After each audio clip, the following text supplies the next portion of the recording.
විදිහට සෙල් එක බලා ගැනීම හැකියාව ලැබෙනවා. හරියට මේක මැද Allion badge එක බලා ගැනීම හැකියාවක් ලැබෙනවා. aggressive look එක තමයි ඉදිරිපසට ලැබිලා තියෙන්නේ. ඒත් එක්කම headlight එක කෙනකටදී මේ විදිහට අපිට low beam එක high beam එක සහ signal light එක ඉදිරිපස headlight එක බලා ගැනීම හැකියාව ලැබෙනවා. ඒත් එක්කම engine compartment එක ගැන කතා කරද්දී මේ විදිහට අපිට engine compartment එක බලා ගැනීම හැකියාව ලැබෙනවා. ඒත් එක්කම PVTi 1.5 ධාරිතාව සහිත PVTi engine පද්ධතියක්. ඒත් එක්කම කියනවනේ මේකට front drive wheel එකක් තමයි ලැබෙන්නේ. ඒ කියන්නේ ඉදිරිපස් තමයි රොද කරකලා තියෙන මේ engine එකෙන්. ඒත් එක්කම අපිට මේකේ හොඳ ස්පේස් එකක් බලා ගැනීම හැකියාව ලැබෙනවා. මෙන්න මේ විදිහට මොකක් හරි ඇක්සිඩන්ට් එකක් වගේ වුණොත් ඉදිරිපස්ස අපිට ස්පේස් එකක් තියෙනවා. ඒකට ඇතුළට වෙන ඩැමේජ් එක ගොඩක් අඩුයි. ඉස්සරහා ඩැමේජ් එක ගොඩක් වැඩි වුණත් ඒක නැමිලා ඉඩ එන විදිහට තමයි හදලා තියෙන්නේ. ඒකට ඩ්‍රයිවර් සයිඩ් එකේ හදලා පැසෙන්ජර්ස්ලාට වෙන ඇක්සිඩන්ට් එකේ ප්‍රමාණය, ඒ කියන්නේ ඩැමේජ් එක ගොඩක්ම අඩු වෙන විදිහට තමයි මේ ඩිසයින් කරලා තියෙන එන්ජින් කම්පාර්ට්මන්ට් එක. මේ විදිහට අපිට බලාගෙන ඉන්න හැකියාව ලැබෙනවා.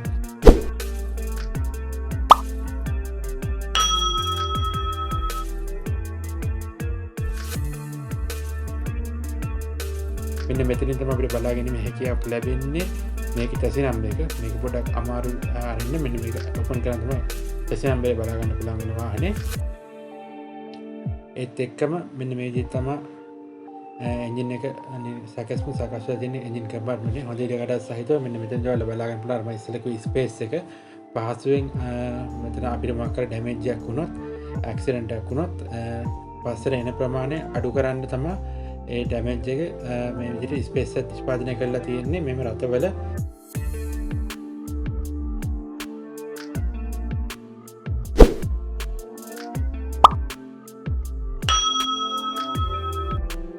ඒකම අපි ඉන්ටීරියර් ගැන කතා කරද්දී මේ විදිහට අපිට ඩෑෂ්බෝඩ් එක බලාගෙන මේක කියලා ලැබෙනවා. මේ ඩෑෂ්බෝඩ් එක නිෂ්පාදනය කරන්නේ soft touch material එකකින්. ඒත් එක්කම ටේක් ඉන්ටීරියර් තියෙනවා. ඒ වගේම සෙන්ටර් කන්සෝල් එක ගැන කතා කරද්දී මේ විදිහට air wings දෙකක් පසුපසට එන air wings දෙක බලාගෙන ඉන්න කියනවා සුපුරුදු ලෙස. ඒත් එක්ක මෙතනින් පහළ අපිට රේඩියෝ පැනල් එක බලාගෙන ඉන්න හැකියාවක් ලැබෙනවා. මේක ටච් නිෂ්පාදනය කරන්නේ ඉතින් පහළ AC සිස්ටම් එක බලාගෙන ඉන්න හැකියාවක් ලැබෙනවා. මෙන්න මේ විදිහට AC එක අඩු වැඩි කරන්න අපිට මෙතනින් පහසුකම් ලැබිලා තියෙනවා. ඒ වගේම මෙතන ටෙම්පරේචර් එක අඩු වැඩි කරන්න මේ විදිහට සම්බෙලා දෙනවා. ඒ වගේම මල්ටි ෆන්ක්ෂන් ස්ක්‍රීන් එක හරහා මේ දේවල් කරගැනීමේ හැකියාවක් ලැබිලා තියෙනවා මේ රටවල. ඒකක මෙතන පහළට එද්දි මේ වගේ පොඩි ස්ටෝරේජ් කම්පාර්ට්මන්ට් දෙකක් අපිට බලාගෙන මේ හැකියාව ලැබෙනවා. පොඩි මෙන්න මේ විදිහට. මෙන්න මේ විදිහට පොඩි යතුරු කී එකක් හරි මොන හරි පොඩි දෙයක් දාන්න පුළුවන්.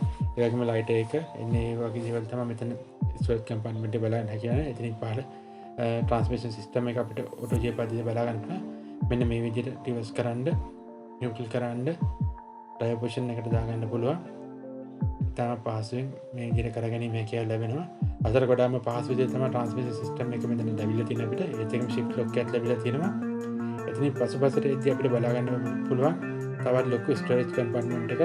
කප් හෝල්ඩර්ස් විදිහට තමයි මේක ගොඩාම පාවිච්චි කරන්න පුළුවන්.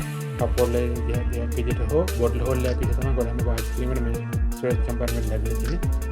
එතනින් පසුපසට එද්දී අපිට ආම් ටෙස්ට් එක බලාගෙන ඉන්න හැකියාව ලැබෙනවා. ඒ ආම් ටෙස්ට් එක අරගුවාම මෙන්න මේ විදිහට අපිට ලොකු ස්ටෝරේජ් කම්පාර්ට්මන්ට් එකක් බලාගෙන ඉන්න හැකියාව ලැබෙනවා. විශාල ස්ටෝරේජ් කම්පාර්ට්මන්ට් එකක්. මේක දෙපැත්තම යන පැසෙන්ජර්ස් සහ ඩ්‍රයිවර්ට ආම් ටෙස්ට් එක විදිහට යූස් කරන්න පුළුවන්. මෙන්න මේ විදිහට ගොඩක්ම ඇට්‍රැක්ටිව් ලුක් එකක් තියෙන ටේක් ඉන්ටීරියර් එකකින් තමයි මෙම සෙන්ටර් කන්සෝල් එක ඩිසයින් කරලා තියෙන්නේ. Toyota ආයතනය විසින් ඒක ගොඩක්ම ඇට්‍රැක්ටිව් ලුක් එකක් කියනකොට මේ Allion රථවල ඒත් එක්කම කැබින් ලයිට් එක ගැන කතා කරද්දී මේ විදිහටම අපිට කැබින් ලයිට් එක බලාගෙන මේ හැකියාවක් ලැබෙන්නේ. මෙන්න විදිහට රාත්‍රී කාලයේදී දෙපැත්තේ පැසෙන්ජර් සහ ඩ්‍රයිවර් කෙනෙක් දෙන්නට මේක තන් ලයිට් එකක් විදිහට ඩෝර් එකට මේක එන විදිහට දාන්න පුළුවන්. ඒත් එක්කම තනිකරම විදිහට පාවිච්චි කරන්න පුළුවන් ලයිට් එක විදිහට. ඒත් එක්කම සන්වයිස් ගැන කතා කරද්දී මේක විශේෂත්වය තියෙන සන්වයිස් වල පොඩි මිරර්ස් එල්ල දෙනවා. කියන්නේ මුණ බලන්න වගේ මිරර්ස්. ඒක රාත්‍රී කාලයේදී මේ වගේ මේ විදිහට අරිද්දි දවල් කාලේදී පුළුවන්. මෙන්න මේ විදිහට අරිද්දි අපිට උඩින් ලයිට් එකක් ඔන් වෙනවා. මේක ලැබිලා තියෙන විශේෂ ඔප්ෂන් එකක් විදිහට අපිට ඒක හඳුන්වා දීමට හැකියාව ලැබෙනවා. මෙන්න මේ විදිහට අරිද්දි වහද්දි දෙපැත්තම ඩ්‍රයිවර් සයිඩ් එකේ සහ පැසෙන්ජර් සයිඩ් එකේ ඉස්සරහා අපිට මේ විදිහට බලාගෙන ඉන්න හැකියාව ලැබෙනවා. ඒ ලයිට් එක ඕපන් වෙනවා. මේක ඕපන් කරද්දි මෙන්න මේ විදිහට භාගයක් ඕපන් කරලා තමයි ඔය ලයිට් එක ඔන් වෙන්නේ. මේක ලැබෙන විශේෂ ඔප්ෂන් එකක්. මේ රථයක් ගදී විශේෂයෙන් බලන්න මේ ලයිට් එක වැඩ කරනවා කියන එක විශේෂයෙන්ම චෙක් කරලා බලන්න. ඒත් එක්කම මීටර් පැනල් එක ගැන කතා කරද්දී මේ විදිහට තමයි එන්ජින් එක ස්ටාර්ට් කරාම මීටර් පැනල් එක අපිට බලාගෙන ඉන්න හැකියාව ලැබෙන්නේ. ඒක අපිට බලා ගන්න පුළුවන් ස්පීඩෝමීටර් එක RPM එක සහ මැද හරියට දැන්ට වෙන විදිහට ඩිජිටල් මීටර් එකක් බලාගෙන මේක ලැබෙනවා. මේකේ ධාවන කිලෝමීටර් ගන්න මේක 1,60,000 ගන්න ඒක ඊට පස්සේ ට්‍රිප් AP විදිහට කොච්චර ධාවනය කරලා තියෙනවද උඩින් අපිට බලා ගන්න පුළුවන්. අපි මොනවද තියෙන පොසිෂන් එක ට්‍රාන්ස්මිෂන් සිස්ටම් එකේ පාර්කින් ඩ්‍රයිවිං ඒ විදිහට කොච්චර එන්ජින් හීට් එක සහ ෆුවල් කන්සම්ප්ෂන් එකත් බලාගෙන මේක ලැබෙනවා. ඒත් එක මේක ලැබිලා තියෙන මඩ බන්ඩ් සිස්ටම් එක ලැබිලා තියෙනවා. ඒ ඩ්‍රයිවර් සයිඩ් එක ගැන කතා කරද්දී මෙන්න මේ විදිහට පුෂ් ස්ටාර්ට් බටන් එකක් ලැබිලා තියෙන්නේ. මේක මේ විදිහට ස්ටාර්ට් කරලා බලන්න පුළුවන්.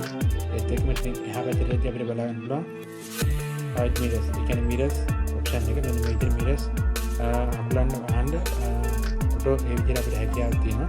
වින්ක mirrors තමයි මේක ලැබිලා තියෙන්නේ. මෙන්න මේ විදිහට ඩ්‍රයිවර්ට අවශ්‍ය විදිහට හරවන්න සහ අකුලා ගැනීම හැකියාවක් මෙතනින් මේ right mirror option එකේ ලැබිලා තියෙනවා. ඒත් එක මෙතනින් පහළට අපිට මේ විදිහට බලා ගන්න පුළුවන් එන්ජින් එක ඕපන් කරන knob එක.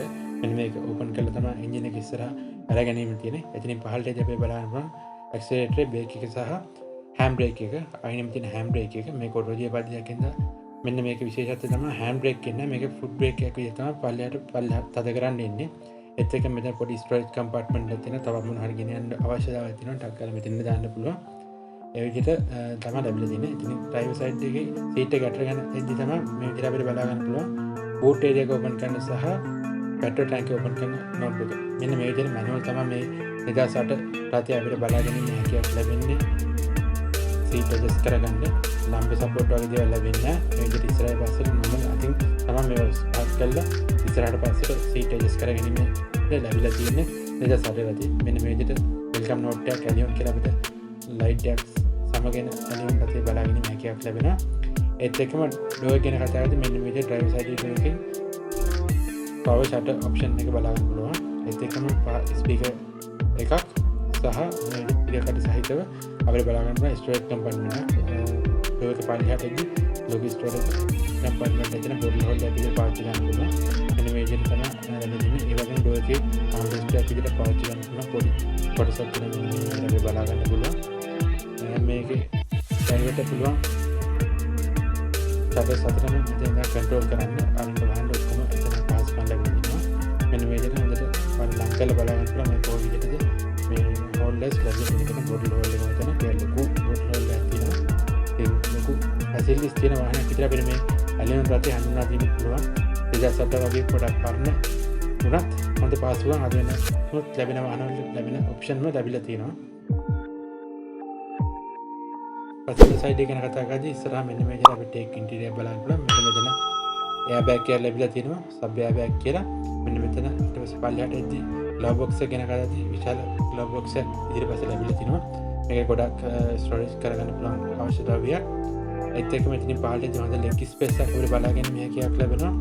මෙතන රාත්‍රී කාලේදී අපිට අවශ්‍ය වුණු පත්තු කරගන්න පොඩි ටිපන්වක් වගේ දෙයක් ලැබිලා තිනවා. ඔරිජිනල් එන එකක්. ඒකත් ඔයාලා විශේෂයෙන් කියන්න ඕනේ. ඒත් එක්කම පසුපස ඩෝර් ගැන කතා කරද්දී අපිට පසුපස ඩෝර් එක මේ විදිහට බලාගෙන මේකයක් ලැබෙනවා. ෂටර් power shutter option එක ඒත් එකම පහළ පොඩි ස්ටෝරේජ් කම්පාර්ට්මන්ට් ඊපස්සේ තිබෙනවා වගේම හොඳ ස්පේස් එකක් තියෙන බෝටල් හෝල්ඩර් එක ඩෝර් එකේම ලැබිලා තියෙනවා. වගේ ස්පීකර් එක අනිත් පැත්තෙන් බලා ගන්න පුළුවන්. ගොඩක් ඔප්ෂන් තියෙන වාහනයක් විදිහට මේක හඳුන්වා දීමට පුළුවන්. ඒත් එක්කම අතුලත ගැන කතා කරද්දී මෙන්න මේ විදිහට පිටිපස්ස අපිට බලා ගන්න හැම සෙකන්ඩ් රෝ සීට් එක මෙන්න මේ විදිහට තුන් දෙනෙකුට පහසුවෙන් ගමන් කරන්න පුළුවන්. මෙන්න මේ විදිහට බලා ගන්න පුළුවන්. ඒකට සහ ගොඩක් පහසුකම් තියෙනවා. මෙන්න මේ විදිහට අපිට අවශ්‍ය නම් ලොං ට්‍රිප් එකක් ඇති මේක මේ විදිහට ඇඩ්ජස්ට් කරගන්න පුළුවන්. පස්සෙට ඒ කියන්නේ ටිකක් හොට හාන්සි වෙලා ගියන්න පුළුවන්. කකුල් දෙක දිගහැරලා ඔළුව ටික ඇල කරලා හොඳට පහසුවෙන් යන්න පුළුවන් විදිහට තමයි ලැබිලා තියෙන්නේ. තුන් දෙනෙකුට පහසුවෙන් ගමන් කරන්න පුළුවන්. දෙන්න නම් ගොඩක් පහසුයි. මෙන්න මේ විදිහට තමයි අපිට ලෙග් ස්පේස් එකක් බලා ගන්න හැප්පෙන්නේ මෙතනදී. මෙන්න මේ විදිහට ගොඩක් දෙකට තියෙන කම්ෆර්ටබල් අනෙක් විදිහට අපිට හඳුනා දෙන්න පුළුවන්. බූට් ඒරියා ගැන කතා කරද්දී මෙන්න මේ විදිහට තමයි අපිට බූට් ඒරියා එක බලා ගැනීම හැකියාවක් ලැබෙන්නේ මේකේ. ලොකු ඉඩකඩ සහිත බූට් ඒරියා එකක් මේක ලැබිලා තිනවා. අපිට අවශ්‍ය නම් ඉස්සරහ සිට් එක ඉස්සරහට තල්ලු කරලා ගන්න පුළුවන්. ඒ වගේම බූට් ඒරියා එකේ ලයිට් එකක් අපිට මෙතන බලා ගැනීම හැකියාවක් ලැබෙනවා. ටාටි කාර්යයේ මොනවාද බූට් ඒරියා කියන හැටි ඒ දේවල් පාසෙන් බලා ගැනීම බූට් ඒරියා ලයිට් එකක් පාස් වෙනවා. ඒත් එකම ඉතින් පහළට වහම තමයි මේක තියෙන ස්පෙයා වීල් එක සහ ඒ ටාගට් එක ඔක්කොම මේක ස්ක්‍රෝල් කරලා තියෙන පහළ ඉතින් හොඳ එකකට තියෙන වාහනයක් විදිහට අපිට හඳුන්වා දෙන්න පුළුවන් බූට් ඒරියා එකක් ගත්තාම සැලකිය යුතු ඉඩක් තියෙන හොඳ ඉඩකඩ සහිත බූට් එරියක් කියලා අපිට හඳුන්වා දීමට මෙතන හැකියාවක් ලැබෙනවා. අපිට ඒ වගේම බලා ගැනීම හැකියාවක් ලැබෙනවා. මේක පසුපස වයිප් එක මේ සමහර මොඩල් වලට මේක එනවා, සමහර වලට ඉන්නේ G grade මොඩල් එකට මේ වගේ පසුපස වයිප් එක එනවා. ඒක තමයි ගොඩක් මාකට් මොඩල් එක. ඒ වගේම පසුපස අපිට Allion කියන බෙන්ච් එක බලා ගැනීම හැකියාවක් ලැබෙනවා. වම් පස කෙළවල ඒත් එක්කම නැති සිල්ලර් බාර් එකක් ඉන්දියන සිල්ලර් ක්‍රෝම් වලින් නිෂ්පාදනය කරගෙන උදාහරණයක් Allion පැච් එක බලා ගැනීම හැකියාවක් ලැබෙනවා. ඒත් එක්කම මෙන්න මේ තමයි අපිට පසුපස බලා ගැනීම හැකියාව ලැබෙන්නේ. ඒ 15 කිලෝ ගන්න තියෙන මෙතන ඒක cc ඒත් එක්කම ටේල් ලයිට් එක ගැන කතා කරද්දී විශාල ලොකු ටේල් ලයිට් එක බලා ගැනීම හැකියාව ලැබෙනවා. ඒක උඩ බ්‍රේක් ලයිට් එකත් පහලින් සිග්නල් ලයිට් එකත් ඊට එහාට පොඩි සුදු පාට කැලේ රිවර්ස් ලයිට් එක අපිට බලා ගැනීම හැකියාව ලැබෙනවා. විශාල ටේල් ලයිට් එක හොඳට ඩිස්ප්ලේ වෙන විදිහට පසුපසින් එන කෙනෙකුට සහ ඇග්‍රෙසිව් ලුක් එකක් එන විදිහට අප් මාකට් ලුක් එකකට නිෂ්පාදනය කරලා තියෙන මේකේ ටේල් ලයිට් එක. ඒකෙන් ලොකු ලුක් එකක් මම Allion රටේ ලැබිලා තිනවා. ඔයාලා ඒක හොඳට බලා ගැනීම කියලා ලැබෙනවා. ඒ වගේම ග්‍රවුන්ඩ් ක්ලියරන්ස් එක ගැන කතා කරද්දී මේකට මිලිමීටර් 160ක ග්‍රවුන්ඩ් ක්ලියරන්ස් එකක් ලැබිලා තිනවා. ලොකු ග්‍රවුන්ඩ් ක්ලියරන්ස් එකක් ලංකාවේ පාරවල් හොඳට ඕන පාරක් ගමන් කරන්න පුළුවන්. ඒ වගේම මම මත පැත්තේ තියෙනවා පෙට්‍රල් ටැංකිය. මේක ඊට 60ක ලොකු කැපැසිටි එකක් තියෙන පෙට්‍රල් ටැංකියක්. ඒ වගේම මේක ලැබිලා තියෙනවා ස්මාර්ට් කී ඔප්ෂන් එක, කීලස් එන්ට්‍රි කියන ඔප්ෂන් එක. මෙන්න මේකට අපි ලොක් කරගන්න අන්ලොක් කරගන්න කී එක පාවිච්චි කරන්න පුළුවන්. මේක ස්මාර්ට් කී ඔප්ෂන් එක. මේක රටවලට ලැබෙන 2008 වගේ රටවල ලැබෙන ඔප්ෂන් එක. ඒකම ඉන්චස් එක ගැන කතා කරද්දී මේකට 14 ඉන්ච් වීල් සයිස් එක තමයි ලැබෙන්නේ. ඔරිජිනල් ලිනක් හබ්ස් අලවිල් පස්සේ අප් මාකට් අපිට ඕන අප් මාකට් යොදා ගන්න පුළුවන්. මේකේ ඩ්‍රයිවිංగ్ කම්ෆර්ටබල් එක ගැන අපි කතා කරද්දී මෙන්න මේ විදිහට ස්මූත් අපිට පාර ඩ්‍රයිව් කරන්න පුළුවන්. ඒ කියන්නේ ගොඩක් අපහසුකම් තොරව පහසුවෙන් හොඳ පහසුවෙන් ගමන් කිරීම කියලා ලැබෙනවා.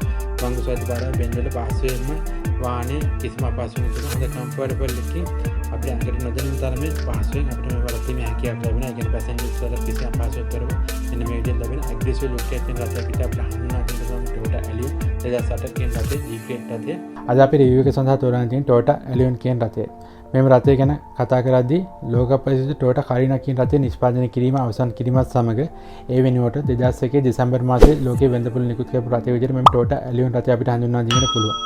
මෙම රටේ ලෝකයේ වෙළඳපොළ නිකුත් කිරීමත් සමග Toyota Carina කියන රටයට තිබුණ ඉල්ලුමට වඩා වැඩි අතිවිශාල ඉල්ලුමක් මෙම Toyota Allion රටය සඳහා වෙළඳපොළේ නිර්මාණය වුණා. ඒ සමගම මේ වෙද්දී ජෙනරේෂන් දෙකක් යටතේ Toyota ආයතනය විසින් මෙම Allion රටේ වෙළඳපොළ නිකුත් කරලා තිනවා. ඒකේ පළමු ජෙනරේෂන් එක විදිහට 2001 ඉඳන් 2007 වෙනකන් 240 රටයත්, සෙකන්ඩ් ජෙනරේෂන් එක විදිහට 2007 ඉඳන් මේ වෙනකන් 260 රටයත් අපිට හඳුන්වා දීමට පුළුවන්. ඒකේ සෙකන්ඩ් ජෙනරේෂන් එක ගැන කතා කරද්දී සෙකන්ඩ් ජෙනරේෂන් එකේ මේ වෙද්දී ෆේස්ලිෆ්ට් තුනක් වෙළඳපොළ නිකුත් කරලා තිනවා. ඒකේ පළමු ෆේස්ලිෆ්ට් එක විදිහට, ඒ කියන්නේ ප්‍රී ෆේස්ලිෆ්ට් එක විදිහට 2007 ඉඳන් 2010 වෙනකනුත්, ඒකේ පළමු ෆේස්ලිෆ්ට් එක විදිහට 2007 ඉඳන් 2010 වෙනකම් ප්‍රී ෆේස්ලිෆ්ට් එකක්, කියන්නේ පළමු මුහුණත්, දෙවෙනි මුහුණ, ඒ කියන්නේ මම සෙකන්ඩ් ජෙනරේෂන් එකේ 260 රටේ ගැන කතා කරද්දී මේ වෙද්දී ෆේස්ලිෆ්ට් තුනක් වෙළඳපොළ නිකුත් කරලා තිනවා. ඒ කියන්නේ මුහුණ තුනකින් මේ රටේ වෙළඳපොළ නිකුත් කරලා තිනවා. ඒකේ පළමු ෆේස්ලිෆ්ට් එක විදිහට, ඒ කියන්නේ ප්‍රී ෆේස්ලිෆ්ට් එක විදිහට 2007 ඉඳන් 2010 වෙනකම් ෆේස්ලිෆ්ට් එක විදිහට, ඒ කියන්නේ දෙවන මුහුණ විදිහට අපිට 2010 ඉඳන් 2016 වෙනකම් සෙකන්ඩ් ෆේස්ලිෆ්ට් එකේ 2016 ඉඳන් මේ වෙනකම් පැමිණ රට අපිට හඳුන්වා දීමට පුළුවන්. මෙම රට සඳහා ඇතු ඉල්ලුමත් සමග මෙම රට ජෙනරේෂන් වශයෙන් කාණ්ඩ කරනවා. මෙම රට ජෙනරේෂන් වශයෙන් කාණ්ඩ කරනවා වගේම එන්ජින් කැපැසිටි කනවත් කාණ්ඩ කිරීම සිදු කරනවා. ඒ කියන්නේ 1500cc, 1800cc සහ 2000cc වශයෙන් එන්ජින් කැපැසිටි අනුව මෙම රට වෙළඳපොළ නිකුත් කරනවා. ඒකෙන් ලංකාවේ විශාල වශයෙන් බලා ගැනීම හැකියාව ලැබෙන්නේ 1500cc රට තමයි ගොඩක්ම තියෙන්නේ. ඒ වගේම 1800cc රට, 2000cc රට බලා ගැනීම හැකියාව ලැබෙන්නේ නැහැ. මොකද හේතුව ලංකාවට විශාල එන්ජින් කැපැසිටි සහිත රට ලංකාවට ආනයනය කරද්දී විශාල තීරුබදු පැනවීම සහ ඉන්ධන කාර්යක්ෂමතාවය අඩුවීමත් සමග මෙම රට ලංකාවේ වෙළඳපොළ ආනයනය කිරීම ගොඩක්ම සීමිත වෙලා තිනවා. ඒකෙන් විශාල වශයෙන් අපිට බලා ගැනීම හැකියාව ලැබෙන්නේ 1500cc සහ 1800cc කියන රට තමයි විශාල වශයෙන් බලා ගැනීම හැකියාවක් ලැබෙන්නේ ලංකාවේ වෙළඳපොළේ. මෙම රට දෙක අතරින් අපිට විශාල වශයෙන් බලා ගැනීම හැකියාවක් ලැබෙන්නේ 1500cc සහ 1800cc රට. මෙම රට දෙකනොත් ගොඩාම ඉල්ලුමක් ඇති වෙලා තියෙන 1500cc කියන රට. මොකද ලංකාවට මෙම රට දෙකන පැමිණෙද්දී ඉන්ධන කාර්යක්ෂමතාවයෙන් ගොඩක්ම වාසිදායක රට විදිහට 1500cc රටේ තමයි සැලකෙන්නේ. එහෙනම් ලංකාවේ ගොඩක්ම වෙළඳපොළක්, සෙකන්ඩ් හෑන්ඩ් වෙළඳපොළක් සහ බ්‍රෑන්ඩ් නිව් වෙළඳපොළක් ඇවිල්ලා තියෙන මේ 1.5cc කියන රථ සඳහා තමයි වැඩිම ඉල්ලුමක් නිර්මාණය වෙලා තියෙන ලංකාවේ වෙළඳ පොලේ.